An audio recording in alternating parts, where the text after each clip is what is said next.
just taking you back to your early days as a teenager. You didn't go straight to university, but headed to Greenwich Village as a budding songwriter. Was it still the place to be 20 years after, like, that real heyday of the early 60s? Well, this was only about, this is 1978, so it was only about 10 years after the heyday, and it was still kind of a heyday. In fact, the reason I ended up there from Chicago, well, I went with a guy I was singing with, and there was a big article in the New York Times about a folk revival in Greenwich Village at this place, Folk City, and that's why I ended up there.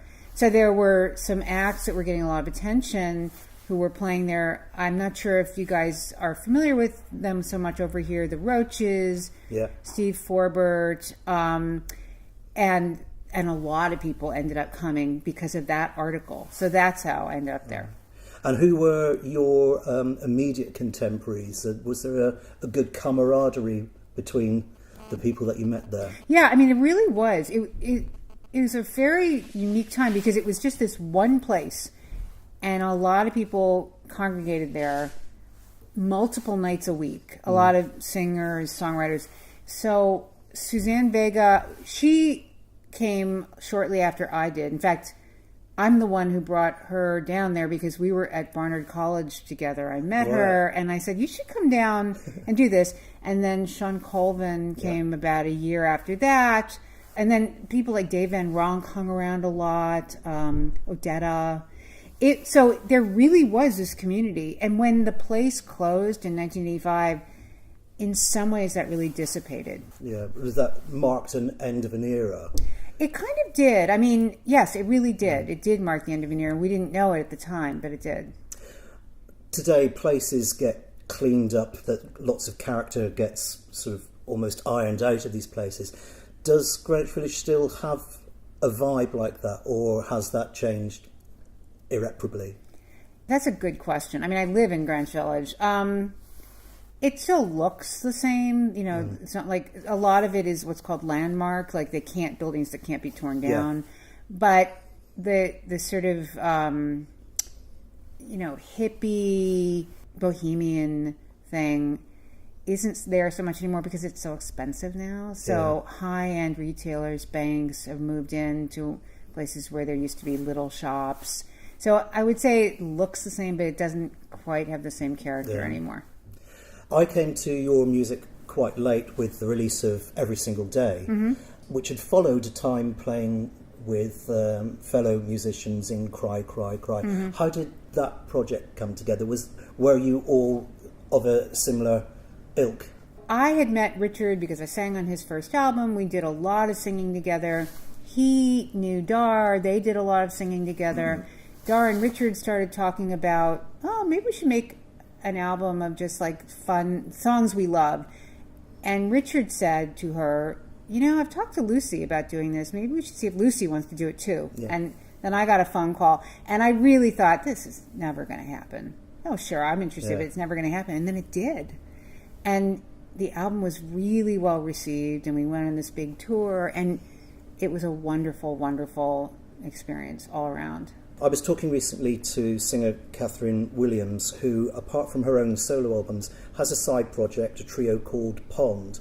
And what she was saying about it is it gave her an opportunity to explore avenues of music and properly do things that, as a solo singer-songwriter, she hadn't considered before. And then she brought that back into her own music. Is that something that you can empathise with your experience with Cry, Cry, Cry? I'm not sure. I mean, for me, I love to collaborate. And I just wanted to mention, I'm about to put out a duets album with Richard Shindell. It's coming out in March. It's just sort of, for me, I think it's just another road to be on. So there's solo, there's collaborating. Who knows what'll happen with this thing with me and Richard. Dar and Richard and I were shocked at how well our collaboration did. So it's just different. I don't know that I bring anything from one to the other, but it certainly is nice to do different things. Fun, interesting. I guess that's the way I look at it. Yeah. You're with us in the UK for a short tour, but in the States you're playing quite a number of dates with Richard Shindell, with this project. What's actually on this album that you've made? Right, so we just picked a bunch of songs we loved. Yeah. So there's Nick Lowe song, Gillian Welch. There's actually a U2 song. And then there's songs that are by lesser known people, Dave Carter, Elizabeth and the Catapult. An old song called Making Plans that was done by Dolly and Porter. Mm-hmm. So it's real mixed, but it's just songs that we enjoyed singing together. Yeah. And we got Larry Campbell to produce it, and we both known him for years, and he's worked with both of us for years, and he weighed in on the songs too. In fact, that song Making Plans was his idea. Yeah. So it's a mix, and Larry did just an amazing job producing it. And it's really kind of a new sound for me and Richard. Richard's playing mostly electric guitar on the album. Beautiful, beautiful electric guitar. He's a great electric guitar player. He's never really done that on an album.